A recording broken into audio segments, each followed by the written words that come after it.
Katahimikan, iyon ang unang bagay na sumalubong kay Ricardo pagpasok niya sa malawak niyang mansyon. Ang katahimikang yon ay isang karangyaan, isang bagay na binayaran niya ng malaki, isang santuwaryo mula sa magulong mundo ng negosyo. Ngunit ngayong gabi, may mali. Dapat ay naririnig niya ang pag-iyak ni Mateus. Ang kanyang anak, ang nag-iisang tagapagmana, ay laging may hinahanap sa mga oras na ito. Ngunit wala. Tanging ang marahang ugong ng aircon at ang malayong tunog ng mga sasakyan sa labas. Napakunot ang noo ni Ricardo. Binitiwan niya ang kanyang leather briefcase sa sahig at nagsimulang maglakad papasok. Ang bawat hakbang ay maingat at sinusukat. Dinala siya ng kanyang mga paa patungo sa nursery at doon niya narinig. Hindi ito iyak, isa itong himig. Isang malambing at pamilyar na oyayi na gumapang sa hangin. Isang kantang parang narinig na niya dati, ngunit hindi niya matukoy kung saan. Humigpit ang kanyang panga. Ang ahensya ay nagpadala ng bagong yaya kaninang umaga lamang. Ang ikalima sa loob ng 3 buwan. Sino ito para kumanta sa loob ng kanyang pamamahay na parang pag-aari niya ang lugar? Sumilip siya sa bahagyang nakabukas na pinto ng nursery. Sa loob, sa ilalim ng malamlam na ilaw ng night lamp, nakita niya ang isang babae. Nakatalikod ito sa kanya, nakaupo sa rocking chair, at sa mga braso nito ay ang mahimbing na natutulog na si Mateus, ang babae. Si Helena. Napuno ng pagtataka si Ricardo. Ang lahat ng mga naunang yaya ay nabigo na patahanin si Mateus. Ngunit ang babaeng ito, sa unang araw pa lang niya, ay nagawa ang imposible. Ipinagpatuloy ni Helena ang kanyang pag-awit. Ang kanyang boses ay puno ng isang uri ng kalungkutan at pagmamahal na nagbigay ng kakaibang kurot sa dibdib ni Ricardo. Isang kurot na hindi niya gusto. Anong ginagawa mo? Ang boses ni Ricardo ay malamig at matalas, na para bang isang kutsilyong humiwa sa katahimikan. Natigilan sa pag-ugoy si Helena. Dahan-dahan siyang lumingon. Ang kanyang mga mata ay nanlaki sa gulat at takot. Agad siyang tumayo. Ang kanyang paggalaw ay nagmamadali, ngunit maingat pa rin upang hindi magising ang bata. Sir Ricardo, nanginginig niyang bulong. Hindi ko po alam na nakauwi na kayo. Nakikita ko, sagot ni Ricardo. Ang kanyang mga mata ay nakapako hindi sa babae, kundi sa kanyang anak na nasa mga bisig nito. Ibigay mo sa akin ang anak ko. Ang utos ay malinaw at walang bahid ng emosyon. Mabilis na lumapit si Helena at maingat na inilipat si Mateus sa mga braso ng ama nito. Sa sandaling iyon, ang kanilang mga kamay ay bahagyang nagdikit. Naramdaman ni Ricardo ang init mula sa balat ng babae. Isang init na tila dumaloy sa kanyang buong katawan. Agad niyang binawi ang kanyang kamay. Sino ka para kantahan siya? Tanong niya. Ang kanyang tingin ay bumalik sa mukha ni Helena. Ngayon niya lang ito napagmasdan ng malapitan. Simple lang ang kanyang mukha. Walang kolorete, ngunit ang kanyang mga mata, may lungkot doon na hindi niya maipaliwanag. Napayuko si Helena. Patawad po, sir. Umiiyak po kasi siya kanina. Iyon lang po ang alam kong paraan para tumahan siya. At paano mo nalaman ang kantang iyon? Isang butil ng luha ang pumatak mula sa mata ni Helena. Iyon po ang kinakanta ng nanay ko sa akin noong bata pa ako. Natahimik si Ricardo. Ang sagot ay nagbukas ng isang pinto sa kanyang alaala. Isang pinto na matagal na niyang isinara. Ang kantang iyon ang kantang narinig niya mula sa surrogate mother sa isa sa iilang beses na pinayagan niya itong mag-record ng voice message para sa sanggol nung nasa sinapupunan pa ito, isang bagay na iginiit ng ahensya para sa fetal development. Ang lahat ng piraso ay biglang nagkabit-kabit sa kanyang isipan. Ang pamilyar na himig, ang kakaibang paraan kung paano kumalma si Mateus sa babaeng ito, ang lungkot sa mga mata niya. Imposible! Bulong niya sa sarili, ngunit ang katotohanan ay sumasampal sa kanya ng malakas. Tumingin siya kay Helena. Ang kanyang mga mata ay nanlilisik ngayon sa pagdududa at galit. Sino ka talaga? Nanginginig ang mga labi ni Helena. Ang mga luha ay malayang dumadaloy sa kanyang mga pisngi. Helena po. Helena Santos. Hindi iyon ang tinatanong ko. Mariing sabi ni Ricardo. Bakit ka nandito? Bakit mo tinanggap ang trabahong ito? Tumingala si Helena. Ang kanyang mga mata ay isang halo ng desperasyon at pagsusumamo. Sa isang tinig na basag at halos hindi marinig, sinabi niya ang mga salitang magpapaguho sa mundo ni Ricardo. Ako po ang ina niya, sir. Isang nakabibinging katahimikan ang bumalot sa silid. Para kay Ricardo, ang lahat ay tumigil. Ang pag-ugong ng aircon, ang tibok ng sarili niyang puso. Tinitigan niya ang umiiyak na babae.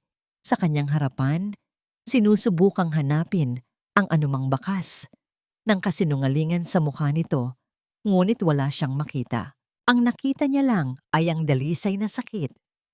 Ang surrogate. Ang babaeng pumirma sa kontrata. Ang babaeng binayaran niya para dalhin ang kanyang anak at pagkatapos ay para mawala na lang na parang bulaa. Nandito siya, sa loob ng kanyang bahay, hawak ang kanyang anak. Isang malamig na galit ang gumapang sa kanyang mga ugat. Pakiramdam niya ay niloko siya, pinagtaksila. Nasa kontrata ang lahat, sabi ni Ricardo. Ang kanyang boses ay walang laman, mapanganib na kalmado. Lumakad siya palabas ng nursery, iniwan si Helena na nakatayo doon na parang isang estatwa.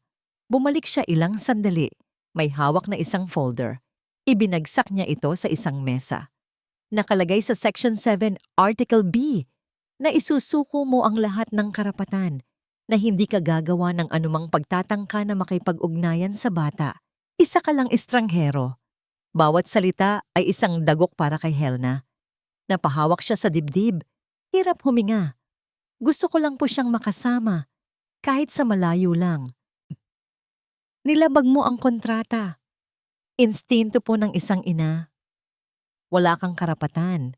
Sigaw ni Ricardo. Ang kanyang kontrol ay tuluyan nang nawala. Ang boses niya ay umalingaw-ngaw sa buong bahay. Pumirma ka. Tinanggap mo ang bayad. Tapos na ang usapan. Napaluhod si Helena sa sahig. Ang kanyang mga hikbi ay pumuno sa silid. Ngunit si Ricardo ay hindi natinag. Ang nakikita niya lang ay isang banta sa kanyang perpektong binuong mundo.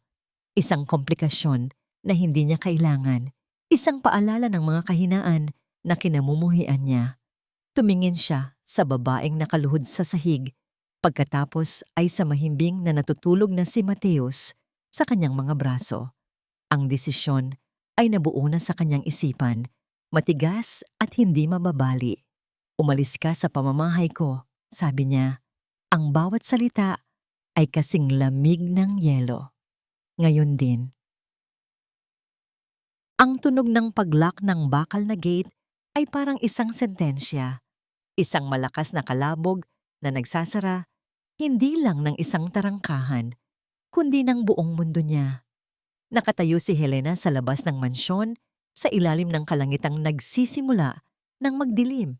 Hindi niya namalayan ang pag-agos ng kanyang mga luha hanggang sa naramdaman niya ang pag-init ng mga ito sa kanyang malamig na pisngi. Kasabay ng pagpatak ng kanyang mga luha, nagsimula ring bumuhos ang ambon. Hindi siya gumalaw. Hinayaan niya lang ang malamig na tubig na basain ang kanyang buhok at damit, na para bang inaasahan niyang kaya nitong hugasan ang sakit na dumudurog sa kanyang dibdib.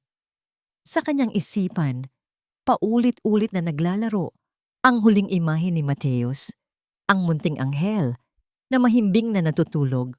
Walang kamalay-malay na ang inang nagluwal sa kanya ay ipinagtatabuyan palayo. Ang bawat patak ng ulan ay parang karayom na tumutusok sa kanyang puso.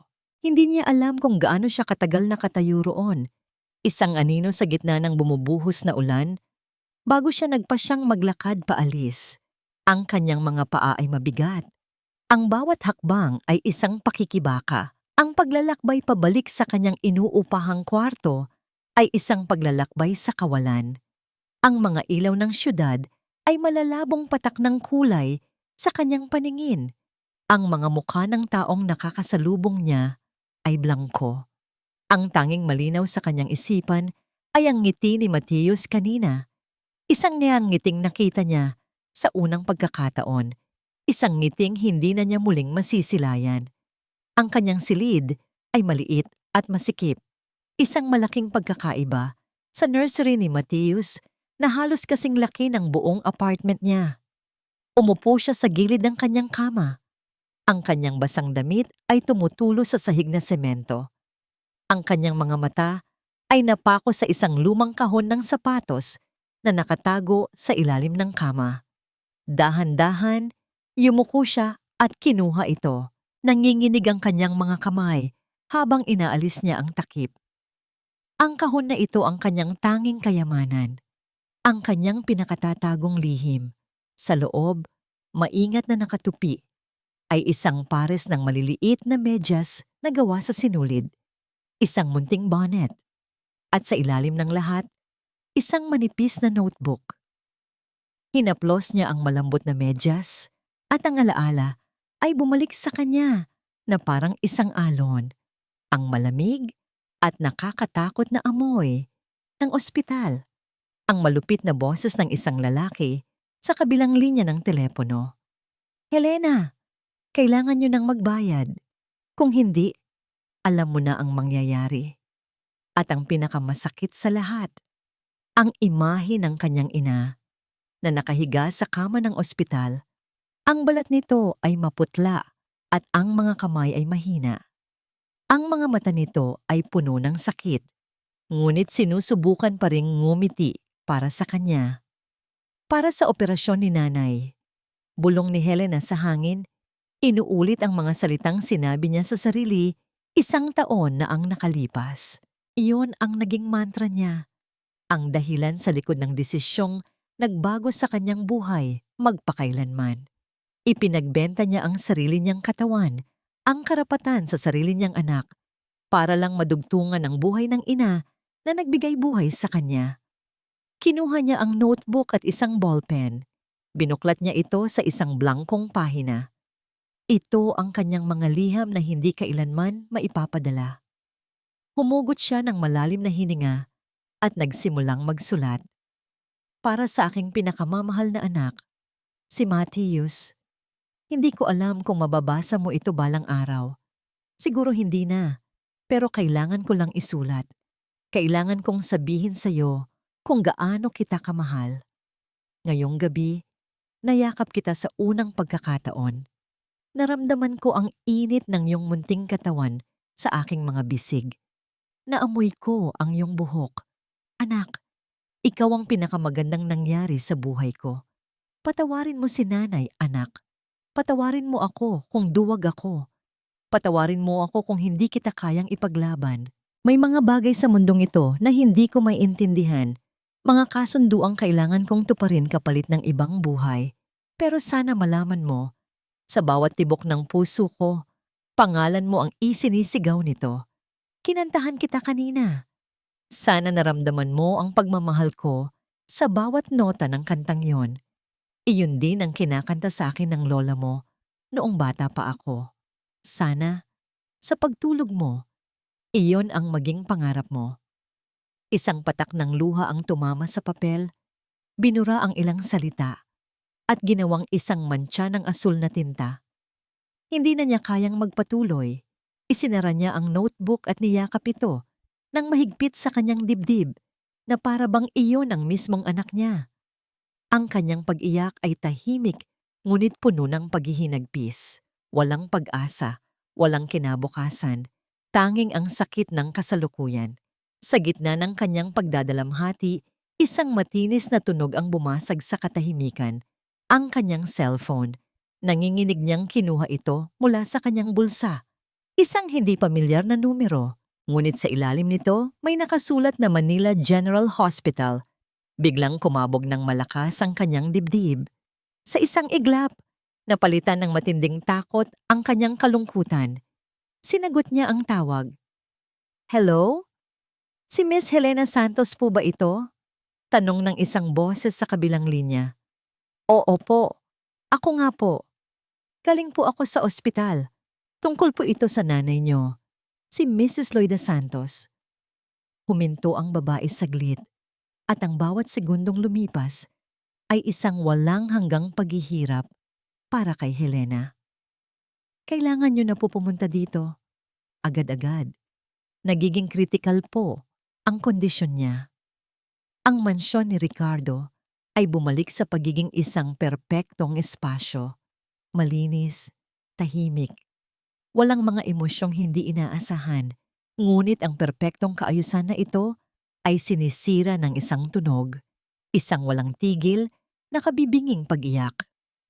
Patahanin niyo siya. Utos ni Ricardo sa bagong yaya. Ang ika-6 na sa loob ng 3 buwan. Ang babae, na halatang kinakabahan, ay sinubukan ng lahat.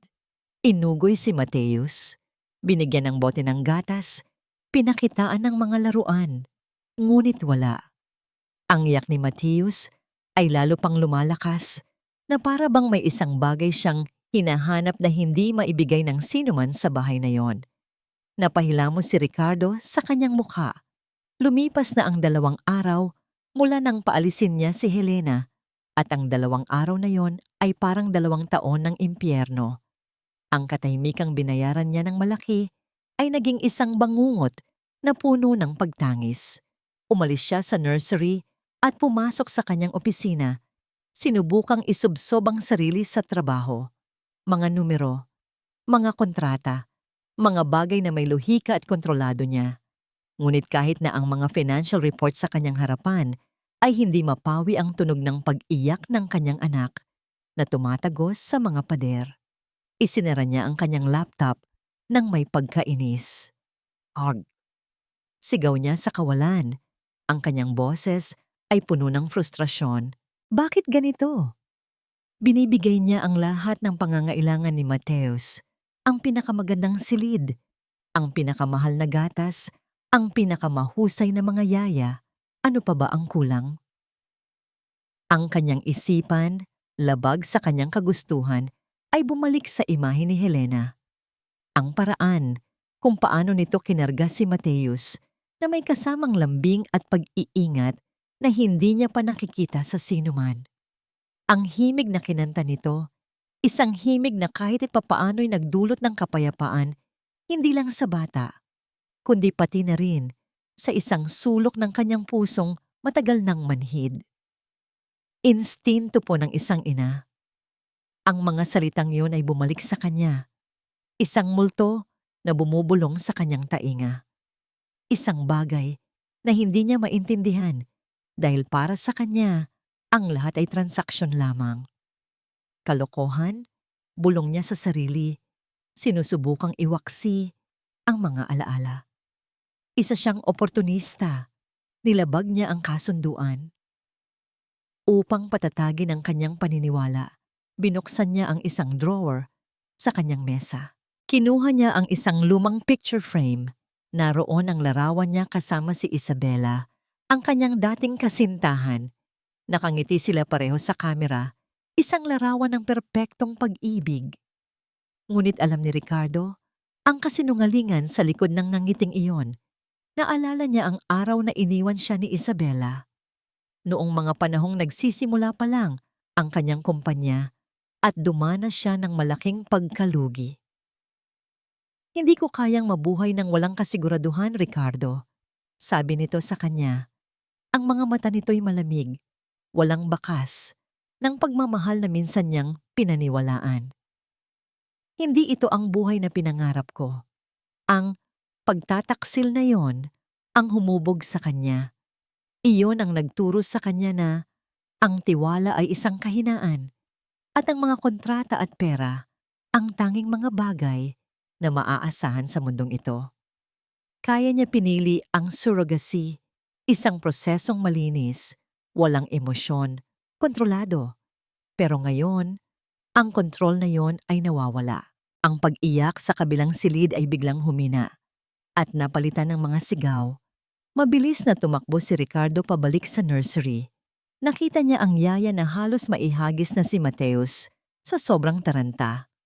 Akin na siya, sigaw ni Ricardo. At sa unang pagkakataon, siya mismo ang kumarga sa kanyang umiiyak na anak.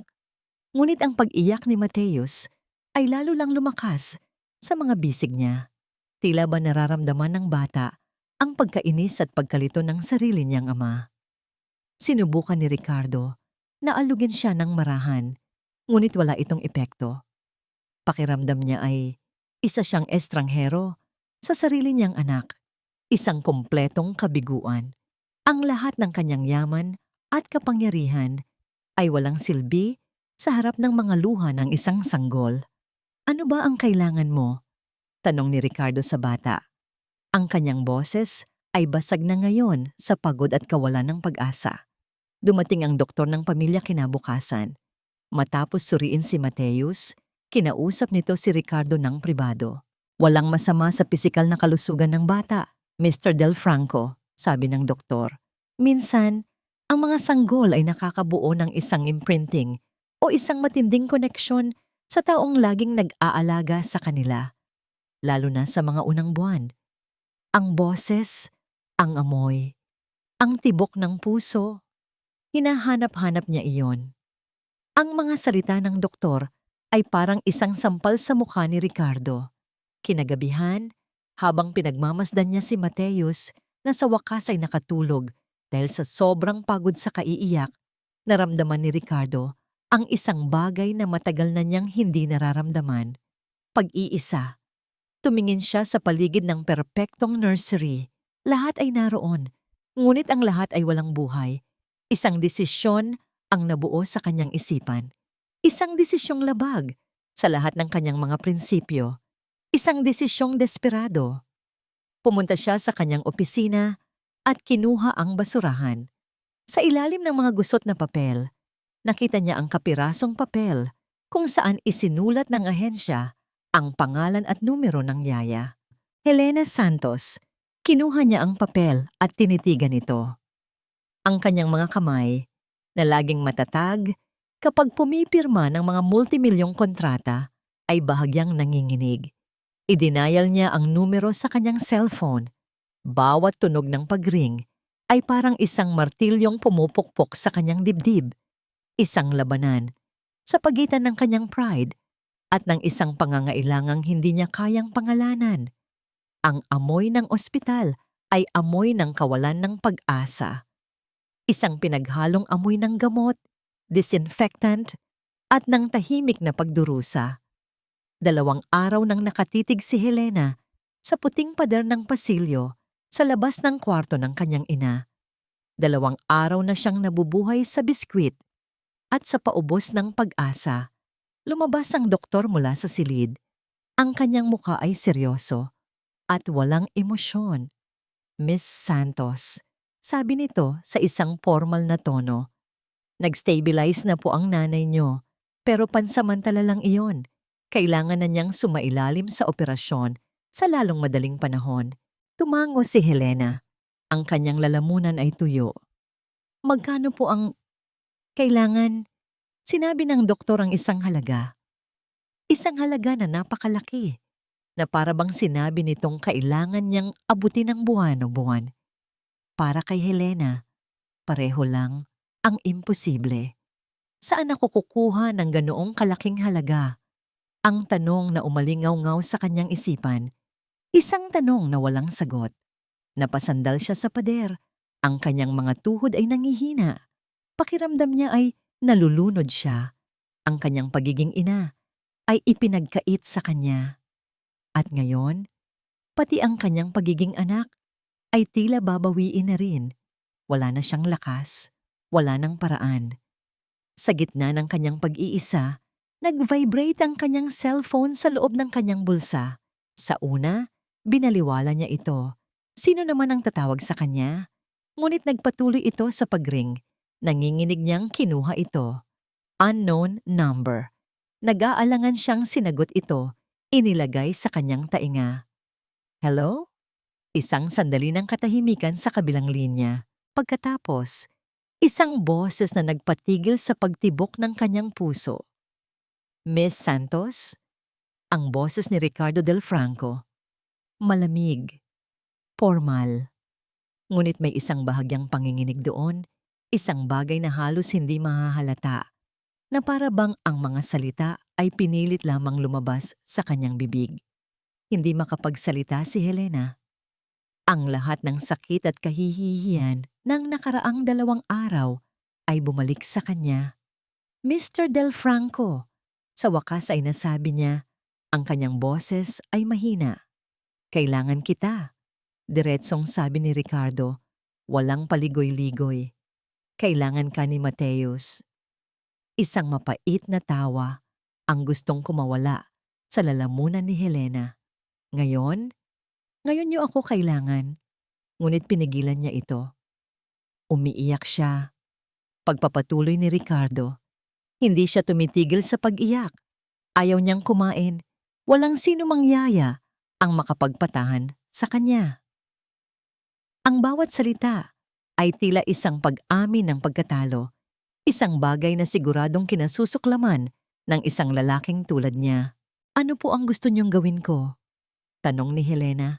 Ang kanyang boses ay walang emosyon. Bumalik ka, sabi ni Ricardo. Inaalok ko sa iyo ang trabaho pabalik bilang yaya ni Mateus. Nagkaroon ng isa pang sandali ng katahimikan. Sa isip ni Helena, ang alok ay isang insulto, isang sampal sa kanyang dignidad. Babalik siya doon para maging isang bayarang tagapag-alaga sa sarili niyang anak. Sa ilalim ng bubong ng lalaking ipinagtabuyan siya na parang basura. Ngunit pagkatapos, ang kanyang mga mata ay napatingin sa pinto ng silid ng kanyang ina. May mga bagong kondisyon. Mabilis na sabi ni Ricardo na para bang natatakot na tatanggi siya. Isang bagong kontrata. Mas mahigpit. Walang personalan. Trabaho lang. Yaya ka lang niya. Naiintindihan mo ba? Yaya ka lang niya. Ang mga salitang iyon ay tumusok sa kanyang puso na parang isang punyal. Tumingin siya sa salamin sa pinto. Nakita niya ang anino ng kanyang ina na nakahiga sa kama. Ang babaeng isinakripisyo ang lahat para sa kanya. Isinara ni Helena ang kanyang mga mata. Sa dilim ng kanyang isipan, nakita niya ang mukha ni Mateus, ang kanyang anak, ang kanyang dugo at laman. Humugot siya ng isang malalim at nanginginig na hininga. Isinakripisyo niya ang kanyang karapatan para sa kanyang ina. Ngayon, kailangan niyang isakripisyo ang kanyang pride para sa kanilang dalawa. Pumapayag po ako. Ang biyahe pabalik sa mansyon ay mabilis. Ang bawat minuto ay mahalaga. Pagdating niya, ang pinto ay agad na bumukas. Si Ricardo ay nasa sala. Ang kanyang mamahaling damit ay gusot. Ang kanyang buhok ay magulo. Halata ang pagod at desperasyon sa kanyang mukha. At sa kanyang mga braso, si Mateus. Umiiyak ng malakas, ang munting mukha nito ay namumula. Walang nagsalita. Tumingin lang si Ricardo kay Helena. Ang kanyang mga mata ay puno ng isang emosyong hindi mabasa. Dahan-dahang inilahad ni Helena ang kanyang mga braso. Nag-alinlangan si Ricardo ng isang segundo, isang huling paglaban ng kanyang pride. Pagkatapos, dahan-dahan, maingat niyang inilipat ang umiiyak na sanggol sa mga bisig ng ina nito. Sa sandaling lumapat ang katawan ni Mateus sa dibdib ni Helena, isang himala ang nangyari. Ang malakas na pag-iyak ay naging isang mahinang pagsinghot. Pagkatapos, isang buntong hininga ng kasiyahan. Idinantay ng munting bata ang kanyang ulo sa balikat ni Helena. Ang kanyang mga kamay ay humawak sa damit nito. Iminulat niya ang kanyang mga mata at nang makita niya ang mukha ni Helena, isang maliit na ngiti ang sumilay sa kanyang mga labi. At pagkatapos, pumikit siya at nakatulog. Nakatayo si Ricardo, Hindi makagalaw. Pinapanood niya ang eksena sa kanyang harapan. Ang katahimikan sa silid ay napakabigat. Puno ng mga salitang hindi masabi. Tumingala si Helena mula sa natutulog na bata at tumingin kay Ricardo. Ang tingin sa mga mata ni Ricardo ngayon ay hindi na galit. Hindi na rin pagdududa. Ito ay isang bagay na mas malalim, mas komplikado. Isang bagay na hindi pa nakikita ni Helena dati. Nagbalik ang kapayapaan sa mansyon ni Ricardo Del Franco. Ang dating malungkot na katahimikan ay napalitan ng marahang tunog ng isang kontentong sanggol. Ang paminsan-minsang pagtawa ni Mateus, ang banayad na himig ng uyayin ni Helena. Ang pagbabalik ni Helena ay nagdala ng isang uri ng kaayusan na hindi kayang bilhin ng pera ni Ricardo. Para kay Ricardo, ang bawat araw ay isang pagmamasid. Pinagmamasdan niya kung paano nagliliwanag ang mukha ni Helena sa tuwing ngumingiti si Mateus. Pinagmamasdan niya ang walang kapagurang pag-aalaga nito mula sa pagpapatulog sa gabi hanggang sa pagpapaligo sa umaga. Sa bawat kilos, sa bawat haplos, nakikita niya ang isang bagay na higit pa sa isang trabaho. Nakikita niya ang debosyon. Unti-unti, ang pader na itinayo niya sa paligid ng kanyang puso ay nagsimulang magkaroon ng mga bitak. Isang hapon, habang nagtatrabaho siya sa kanyang opisina sa bahay, narinig niya ang masayang tawanan mula sa hardin. Sumilip siya sa bintana. Nakita niya si Helena na nakaupo sa damuhan habang si Mateus ay nakahiga sa isang kumot. Ang mga munting paa nito ay sumisipa-sipa sa hangin. Kinikiliti ni Helena ang tiyan ng bata at ang tawa ni Mateus ay parang musika na pumuno sa hangin. Isang ngiti ang sumilay sa labi ni Ricardo. Isang ngiting hindi niya namalayan. Sa sandaling iyon, hindi niya nakita ang isang surrogate mother o isang yaya. Ang nakita niya ay isang ina at isang anak, isang pamilya. At sa isang nakakagulat na sandali, naramdaman niyang gusto niyang maging bahagi niyon. Kinagabihan, sa unang pagkakataon, imbes na kumain sa kanyang opisina, naupo siya sa mahabang dining table. Nasa kabilang dulo si Helena, tahimik na kumakain matapos patulugin si Mateus.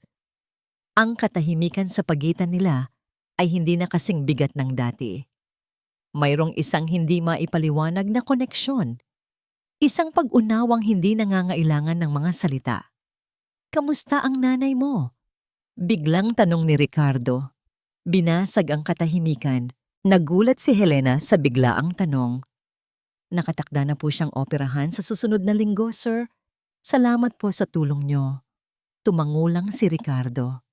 Trabaho lang iyon, sabi niya.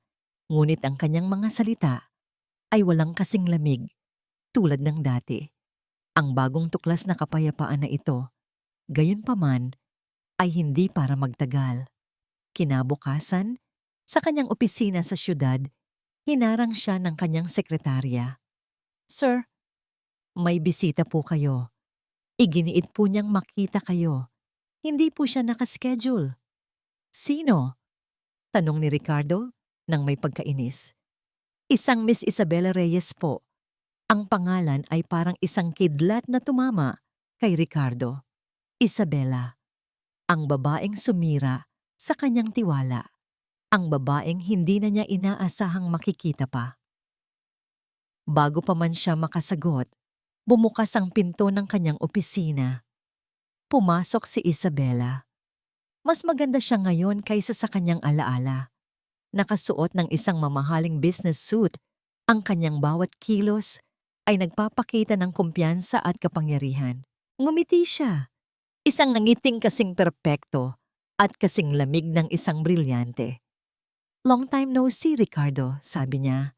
Ang kanyang boses ay malambing, ngunit may isang matalas na dulo. I heard you're a father now. Naniga si Ricardo sa kanyang kinatatayuan. Ang lahat ng masasamang alaala ay bumalik. Anong ginagawa mo rito, Isabela? Naglakad si Isabela palapit. Ang kanyang mga takong ay tumutunog sa sahig na gawa sa marmol.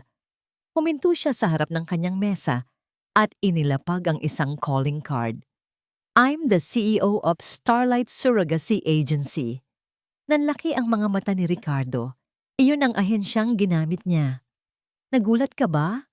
Tanong ni Isabela na may isang mapanuksong na ngiti. Naisip ko lang na bisitahin ang isa sa aming pinakamahalagang kliyente to make sure everything is perfect. Ang kanyang mga salita ay parang seda, ngunit sa ilalim nito, naramdaman ni Ricardo ang isang bagay na mapanganib. Maayos ang lahat. Matigas na sagot ni Ricardo. That's good to hear, sabi ni Isabela. Ang kanyang mga mata ay tila sinusuri ang bawat reaksyon ni Ricardo. Lumapit pa siya at bumulong na parang isang lihim. Gusto ko lang siguraduhin na ang lahat ng mga assets mo ay napoprotektahan. Isang malamig na kaba ang gumapang sa dibdib ni Ricardo. May mali. Mayroong isang bagay sa likod ng pagbisitang ito. Ang surrogate mother. Nagpatuloy si Isabela, ang kanyang boses ay puno ngayon ng huwad na pag-aalala. Sana naman ay hindi kanya binibigyan ng anumang problema, di ba? Tumingin si Ricardo sa mga mata ni Isabela. Sa likod ng perpektong pagkaka-makeup at ng matamis na ngiti, sa isang saglit, nakita niya ito. Isang kislap, isang bagay na madilim at mapanira. Ngunit nawala rin ito kaagad, napalitan ng isang mapagkunwaring pag-aalala. Naisip ni Ricardo na baka guni-guni niya lang iyon, isang anino mula sa kanilang masakit na nakaraan. Hindi niya alam na ang aninong iyon ay malapit ng lumamon sa kapayapaang unti-unti niyang natatagpuan. Ang pagdating ni Miss Isabela Reyes sa mansyon ay parang pagdating ng bakansine, isang perpektong bagyo. Maganda, kalmado sa labas, ngunit may dalang panganib na hindi agad nakikita. I'm just here to check on the baby, sabi niya kay Ricardo nang may matamis na ngiti, ngunit ang kanyang mga mata ay nakatuon kay Helena. It's part of our agency's premium aftercare service. Mula noon, naging regular na bisita si Isabela. Palagi siyang may dalang mamahaling regalo para kay Mateus, mga laruan, mga damit na galing pa sa ibang bansa. Ngunit para kay Helena, ang bawat pagbisita ni Isabela ay parang isang aninong unti-unting bumabalot sa bahay. Sa harap ni Ricardo, si Isabela ay mabait at maunawain kay Helena. You must be so attached to him, sabi ni Isabela isang hapon, habang pinapanood si Helena na pakainin si Mateus. Nakakatuwa. You're a natural. Ngunit kapag silang dalawa na lang, ang mga salita ni Isabela ay nagkakaroon ng ibang kahulugan.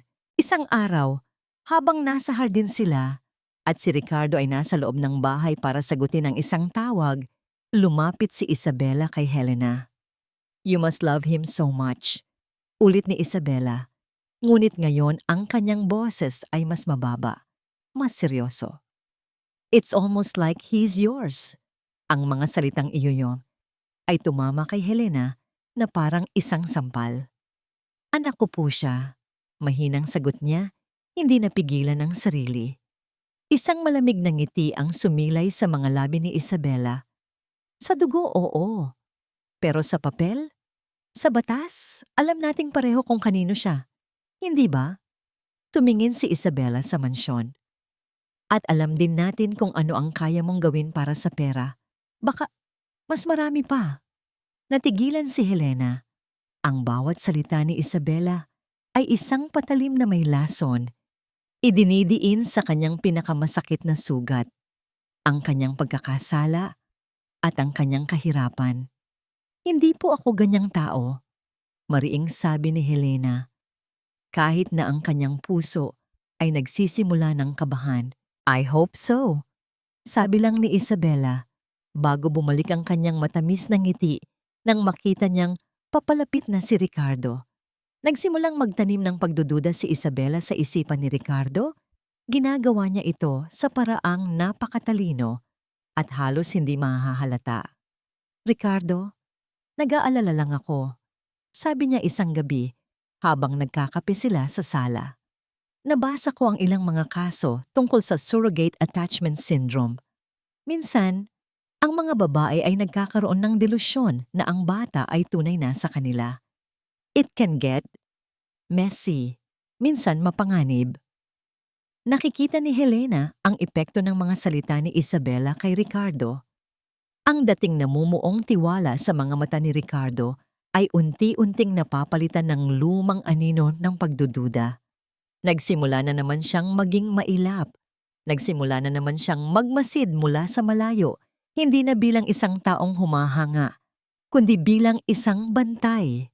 Ang pinakamasakit na sandali ay dumating isang gabi.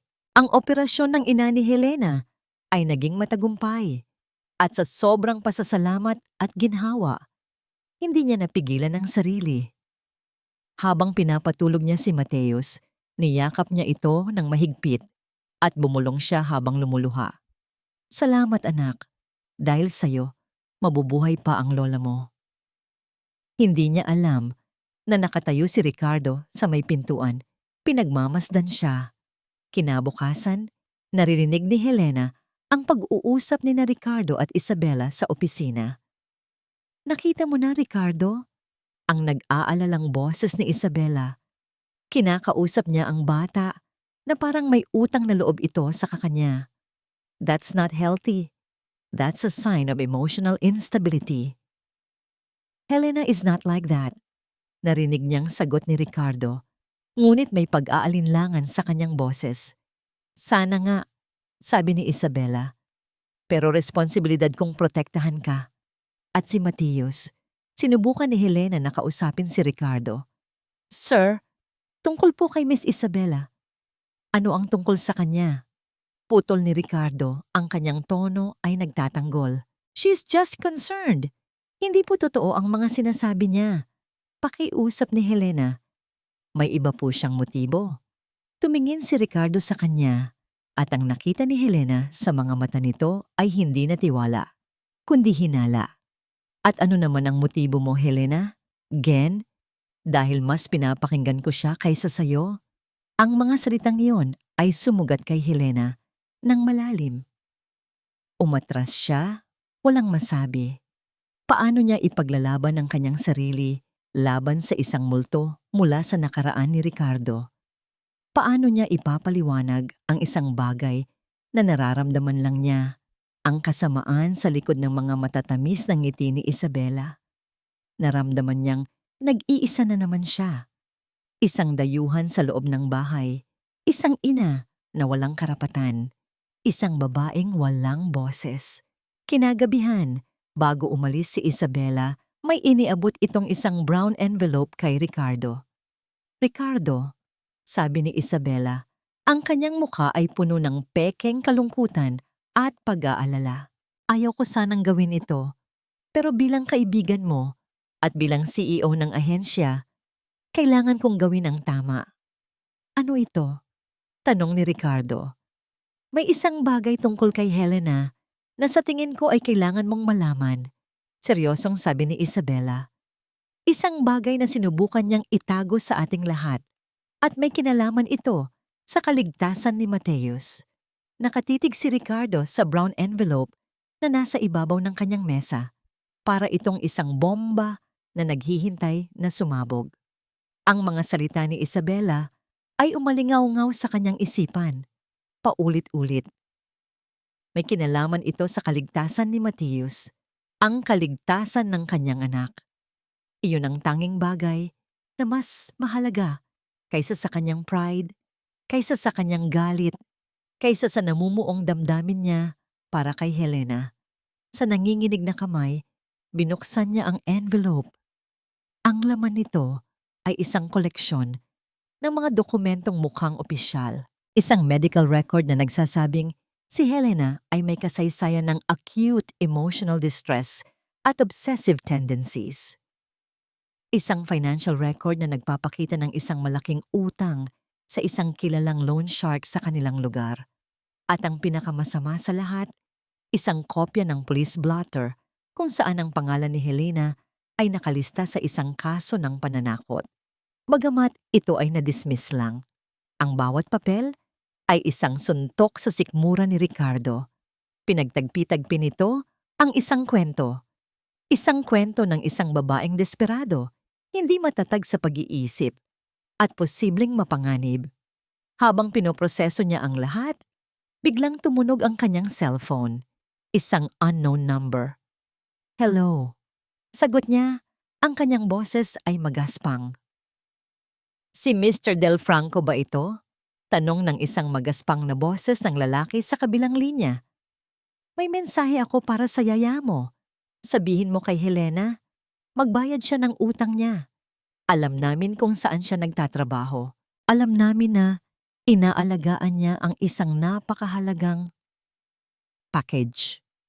Kung ayaw niyang masaktan ng bata, magbayad siya. Click, nabitawan ni Ricardo ang telepono. Ang kanyang dugo ay tila nagyelo sa kanyang mga ugat. Ang tawag, ang mga dokumento, ang mga babala ni Isabela. Lahat ay nag-uugnay. Lahat ay tumuturo sa isang nakakatakot na konklusyon. Ang tiwalang sinimulan niyang ibigay kay Helena ay gumuho, naging abo. Ang nararamdaman niya ngayon ay hindi lang galit. Ito ay takot. Isang matinding takot para sa kanyang anak. Ang alaala ng pagtataksil ni Isabela ay bumalik. Ngunit mas malakas ngayon. Muli, nagtiwala siya. Muli, nilinlang siya. At ngayon, ang buhay ng kanyang anak ang nakataya. Hindi na siya nag-isip. Ang kanyang desisyon ay binuo ng takot at ng mga sugat ng nakaraan. Pinuntahan niya si Helena sa nursery. Mahimbing na natutulog si Mateus sa kuna, habang si Helena ay maingat na nagtutupi ng mga damit ng bata. Nang makita siya ni Helena, isang maliit na ngiti ang sumilay sa mga labi nito. Isang ngiting hindi na umabot sa mga mata nito dahil nakita nito ang ekspresyon sa mukha ni Ricardo. Sir? Tanong ni Helena. Ang kanyang ngiti ay dahan-dahang nawala. Inihagis ni Ricardo ang folder sa sahig. Ang mga papel ay kumalat sa paanan ni Helena. Ano ito, Helena? Ano ang lahat ng ito? Napatingin si Helena sa mga papel. Ang medical records, ang police blotter. Ang kanyang mukha ay napuno ng pagkalito at takot. Hindi ko alam. Hindi totoo yan. Hindi totoo? Sabi ni Ricardo. Ang kanyang boses ay puno ng pait. At ang tawag na natanggap ko mula sa mga taong pinagkakautangan mo, ang mga banta nila sa anak ko, hindi rin ba totoo yon? Utang? Opo, may utang kami. Pero ano? Sigaw ni Ricardo. Ginamit mo ako, Helena. Ginamit mo ang kahinaan ko. Ginamit mo ang sarili mong anak para lang makapasok dito. Para ano? Para magkaroon ng access sa pera ko? O baka mas malala pa? Baka plano mong kunin siya? Bawat akusasyon ay isang sampal sa mukha ni Helena. Ang mga luha ay nagsimulang mamuo sa kanyang mga mata. Hindi, sir. Hindi totoo yan. Mahal ko ang anak ko. Huwag mong banggitin ang salitang pagmamahal. Anggil ni Ricardo, ang kanyang sakit ay nagiging galit. Pumirma ka sa isang kontrata. Isinuko mo ang karapatan mong mahalin siya. Ngayon, dahil sa'yo, nasa panganib siya. Napaluhod si Helena, nanginginig, hindi makapaniwala sa mga naririnig. Sinubukan niyang magpaliwanag, ngunit ang kanyang mga salita ay nalunod sa kanyang sariling mga hikbi. Para kay Ricardo, ang mga luha ni Helena ay hindi natanda ng sakit, kundi ng pagkakasala. Tapos na tayo, sabi ni Ricardo. Ang kanyang boses ay walang laman. Pinal na. Para sa kaligtasan ni Mateus, kailangan mong umalis. At sa pagkakataong ito, hindi ka na babalik. Kinuha niya ang cellphone palm ni Helena mula sa isang maliit na mesa at binura ang lahat ng litrato ni Mateus na kinunan nito. Pagkatapos, tumawag siya sa kanyang security. Hinila ng mga gwardya si Helena palabas. Hindi siya lumaban. Para siyang isang manika na walang buhay. Ang tanging ginawa niya ay lumingon pabalik. Isang huling, desperadong pagtingin sa natutulog na si Matthews. Ang kanyang mga mata ay nagpapaalam. Nang maisara ang pinto, sumandal si Ricardo dito. Ang kanyang mga binti ay nanghihina.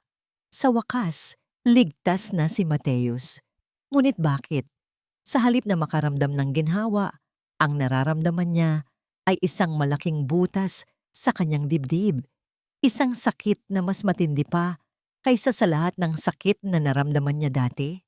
Maya-maya, habang inaayos niya ang mga nagkalat na gamit sa nursery, aksidenteng nasagi ng kanyang paa ang isang bagay sa ilalim ng kama ni Helena. Isang lumang kahon ng sapatos. Dahil sa kuryosidad, kinuha niya ito at binuksan. Sa loob, nakita niya ang isang pares ng maliliit na medyas, isang bonnet, at isang manipis na notebook. Ang kanyang mga mata ay napako sa sulat kamay sa unang pahina. Kinuha niya ito at nagsimula siyang magbasa. Para sa aking pinakamamahal na anak, Mateus, ang bawat salita sa notebook ni Helena ay isang kutsilyong humihiwa sa budhi ni Ricardo. Binasa niya ang tungkol sa sakit ng ina nito, ang desperasyon dahil sa utang, at ang sakripisyo sa likod ng pagpirma sa kontrata. Binasa niya ang bawat liham na isinulat nito para kay Mateus, mga liham na puno ng dalisay at walang kondisyong pagmamahal, mga liham na hindi kailanman inaasahang mababasa ni numan. Patawarin mo si nanay, anak. Patawarin mo ako kung duwag ako. Ang mga luha ay nagsimulang dumaloy sa mga mata ni Ricardo. Ang mga unang luhang pumatak mula nang iwan siya ni Isabela. Hindi ito mga luha ng awa, kundi mga luha ng pagsisisi. Isang kasinungalingan ang lahat. Isang malaking kasinungalingan at naging bulag siya. Habang binabasa niya ang huling entry, isang detalye ang kumuha ng kanyang pansin. Ang petsa. Ang petsa kung kailan isinulat ni Helena ang tungkol sa pagtawag ng collector ay 2 araw bago siya unang dumating sa mansyon. Ngunit ang financial record na ibinigay ni Isabela ay nagsasabing ang utang ay nagsimula lang 1 linggo na ang nakalipas. Isang maliit na detalye, isang maliit na bitak sa perpektong kasinungalingan ni Isabela. Mabilis niyang kinuha ang kanyang telepono at tinawagan ang kanyang abogado at isang pribadong investigador. I-trace niyo ang lahat ng impormasyon tungkol sa Starlight Surrogacy Agency at sa isang Helena Santos at gusto kong malaman kung sino ang nagmamay-ari ng numerong tumawag sa akin kanina. Ngayon din. POV Helena.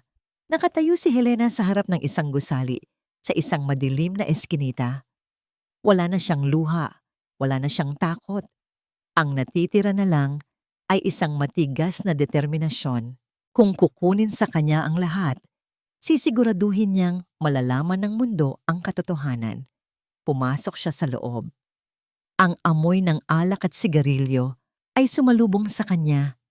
Sa isang mesa sa sulok, nakaupo ang lalaking nagpahirap sa kanyang pamilya. Ang loan shark.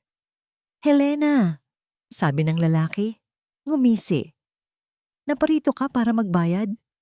Umupo si Helena sa tapat niya. Nandito ako para sa isang kasunduan.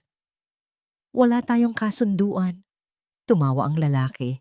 Inilabas ni Helena ang kanyang cellphone at pinindot ang record. Isang tanong, isang sagot. Pagkatapos, aalis ako at hindi na kayo muling guguluhin. Sino ang nag-utos sa inyo na tawagan si Mr. Del Franco at takutin siya? Nawala ang nangisi ng lalaki. Hindi ko alam ang sinasabi mo. Alam nating pareho na hindi kayo kikilos ng walang nag-uutos, lalo na laban sa isang taong tulad ni Ricardo Del Franco. Mariing sabi ni Helena. Sino ang nasa likod nito?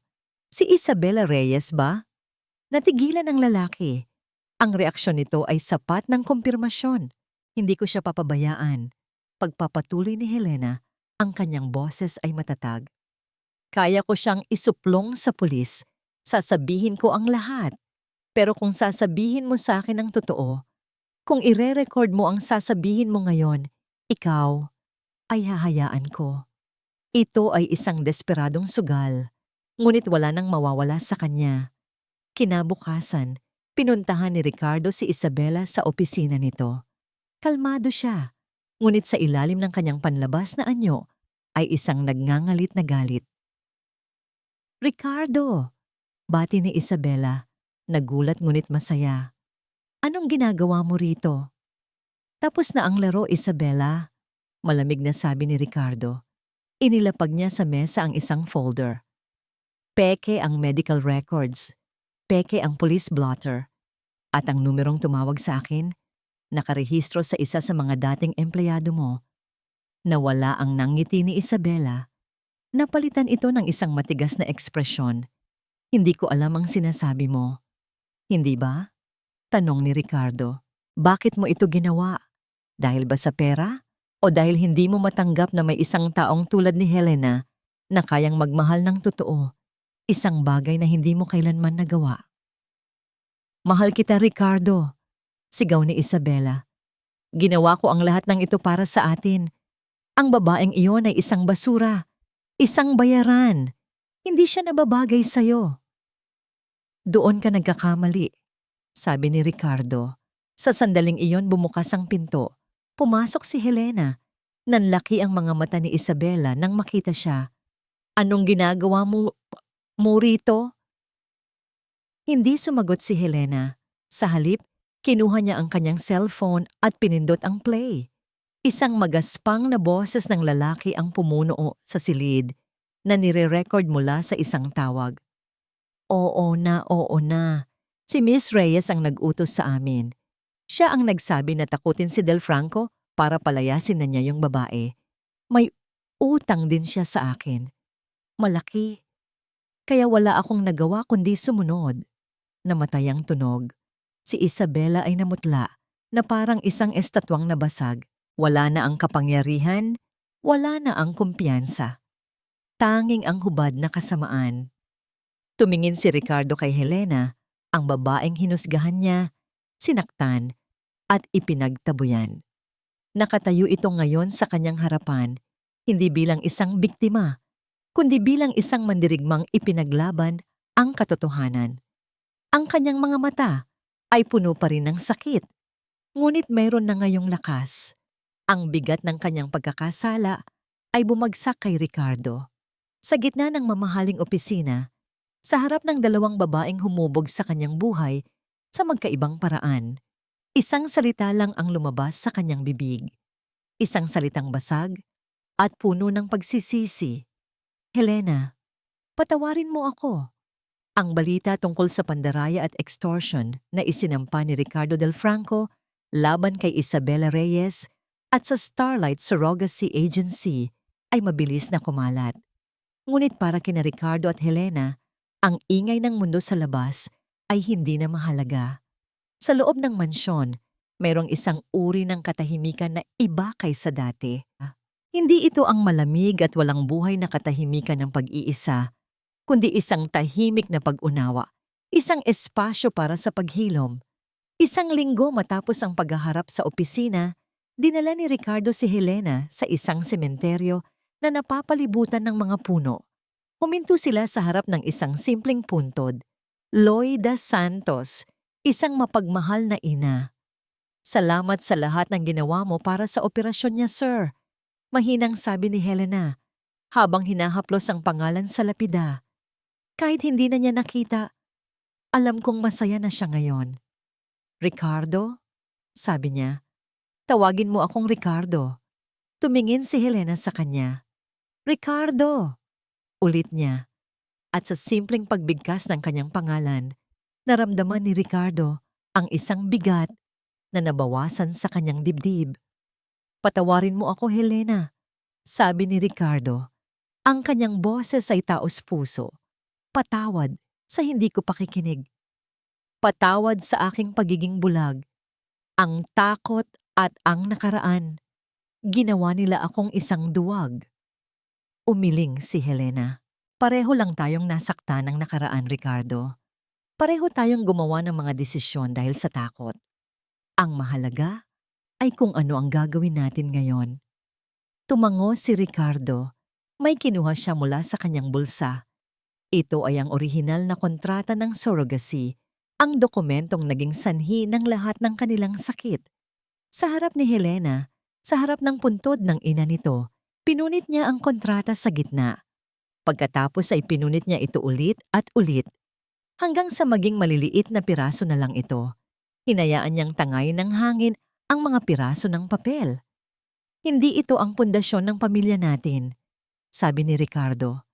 Ang kanyang mga mata ay nakatitig kay Helena. Ang pundasyon natin ay ito. Kinuha niya ang kamay ni Helena at dahan-dahan itong inilagay sa kanyang dibdib, sa tapat ng kanyang puso. Ito ang tiwala, ang pagpapatawad, at ang pagmamahal. Isang luha ng saya ang pumatak sa mata ni Helena. Sa unang pagkakataon sa napakatagal na panahon, naramdaman niyang malaya siya. Pag-uwi nila sa mansyon, sinalubong sila ng tunog ng masayang pagtawa. Nasa hardin si Mateus kasama ang isang pinagkakatiwalaang kasambahay, masayang naglalaro sa kumot. Naglakad sila palapit, hindi bilang amo at yaya, kundi bilang 2 taong magkasama. Umupo si Helena sa damuhan at kinarga si Mateus. Niyakap niya ito ng mahigpit, isang yakap na hindi na kailangang itago. Mama, bulong ng bata, isang salitang bago at perpekto, habang ang kanyang munting kamay ay humahaplos sa mukha ni Helena. Napuno ng luha ang mga mata ni Helena. Tumingin siya kay Ricardo na nakaupo ngayon sa tabi niya. Ngumiti si Mateus at lumingon kay Ricardo. Itinuro niya ang kanyang ama. Papa, sabi niya. Ang kanyang boses ay mas malinaw ngayon. Isang tawa ang kumawala kay Ricardo. Isang tawang malaya at puno ng purong kagalakan. Hinawakan niya ang kamay ni Helena sa ilalim ng sikat ng araw sa hardin kasama ang kanilang anak na tumatawa sa pagitan nila. Nahanap nila ang kanilang bagong simula. Hindi ito isang perpektong pamilya na nabuo sa magagandang pangyayari. Ito ay isang pamilyang binuo mula sa mga piraso ng sakit, pinatibay ng pagpapatawad at pinag-isa ng isang pag-ibig na mas malakas kaysa sa anumang kontrata. Ang mansyon ay hindi na isang malamig na santuwaryo. Ito ay naging isang tahanan. Ilang taon na ang lumipas. Ang malawak na mansyon ni Ricardo Del Franco ay hindi na ang tahimik at malamig na lugar tulad ng dati. Ngayon, ang mga pader nito ay sumasalamin sa tunog ng maliliit na paang tumatakbo sa sahig na gawa sa marmol at sa halakhak na kayang punan ang bawat sulok nito. Sa hardin, kung saan minsang namayani ang isang formal na katahimikan, isang munting lalaki na may kasing itim ng wak na buhok at mga matang kasing liwanag nang sa kanyang ina ang tumatakbo habang hinahabol ang isang makulay na bola. Dahan-dahan lang, Mateus, sigaw ni Helena na nakaupo sa isang kumot sa damuhan. Ang kanyang tiyan ay bahagyang umuumbok na ngayon, isang magandang paalala ng isa pang buhay na malapit nang dumating. Lumapit si Ricardo at umupo sa likuran niya. Niyakap siya mula sa likod at ipinatong ang kanyang mga kamay sa sinapupunan ni Helena. Hayaan mo siya, mahal ko. Kailangan niyang matutong madapa paminsan-minsan. Ricardo naman, saway ni Helena, ngunit nakangiti siya. Pinanood nila ang kanilang anak. Si Mateus, na 5 taong gulang na ngayon, ay masigla at puno ng buhay. Sa bawat ngiti niya, nakikita ni Ricardo ang pinakamagandang bahagi ng kanilang dalawa ni Helena. Naalala mo ba dati? Biglang bulong ni Ricardo sa tainga ni Helena. Ang bahay na ito, napakatahimik. Akala ko iyon ang kapayapaan. Tumingin si Helena sa kanya. Ang kanyang mga mata ay puno ng pagmamahal. At ano na ngayon ang kapayapaan para sa'yo? Ito, sagot ni Ricardo, habang hinahalikan ang kanyang sentido. Ang ingay na ito, ang magulong sala na puno ng mga laruan, ang amoy ng niluluto mo sa kusina, ang paghihintay sa'yo na umuwi. Ikaw at si Mateus, kayo ang kapayapaan ko. May kinuha si Ricardo mula sa kanyang tabi. Isang folder, ngunit hindi na ito naglalaman ng mga kontrata o mga report na nagdudulot ng kaba. Ano yan? Tanong ni Helena. Ang registration papers para sa Helena's Haven Foundation, sabi ni Ricardo. Ang kanyang mga mata ay nagniningning sa pagmamalaki. Isang foundation na tutulong sa mga babaeng nasa mahihirap na sitwasyon. Mga babaeng napilitang gumawa ng mga mahihirap na desisyon, tulad mo, para bigyan sila ng pangalawang pagkakataon, isang bagong simula. Napuno ng luha ang mga mata ni Helena. Hindi ito mga luha ng kalungkutan, kundi ng labis na pasasalamat. Niyakap niya si Ricardo ng mahigpit. Bakit? Paano mo naisip ito? Dahil tinuruan mo ako, Helena, sabi ni Ricardo. Tinuruan mo ako na ang tunay na halaga ay hindi na sa pera o kapangyarihan, kundi sa pagtulong sa kapwa. Ang sakit na pinagdaanan natin, ayaw kong maranasan pa ito ng iba. Papa! Mama! Sigaw ni Mateus, tumatakbo palapit sa kanila. Pawis na pawis ito at may bahid ng dumi sa pisngi, ngunit ang kanyang nangiti ay nakakasilaw. Tulungan niyo po akong itayo ang aking rocket ship.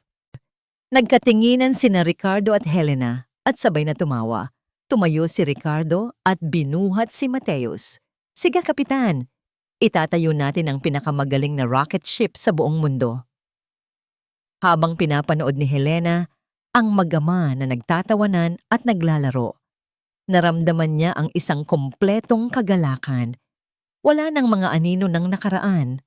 Wala nang takot. Ang pamilya nila ay hindi nabuo sa isang perpektong kasunduan. Ito ay isinilang mula sa isang paglabag. Ito ay sinubok ng mga kasinungalingan at pagtataksil. Ngunit sa huli, ito ay binuo muli, piraso bawat piraso, sa pamamagitan ng pagpapatawad, pag-unawa, at isang pag-ibig na napatunayang mas matibay kaysa sa anumang papel na kayang pirmahan. Lumapit si Ricardo. Karga pa rin si Mateus. Yumuko siya at hinalikan si Helena, isang halik na puno ng pangako at ng lahat ng mga bukas na darating. Mahal na mahal kita, Helena. Bulong niya. Mahal na mahal ko rin kayo, sagot ni Helena habang hinahaplos ang buhok ni Mateus at ang pisngi ni Ricardo. Sa harding iyon, sa ilalim ng papalubog na araw, ang pamilyang binuo ng puso ay kumpleto na.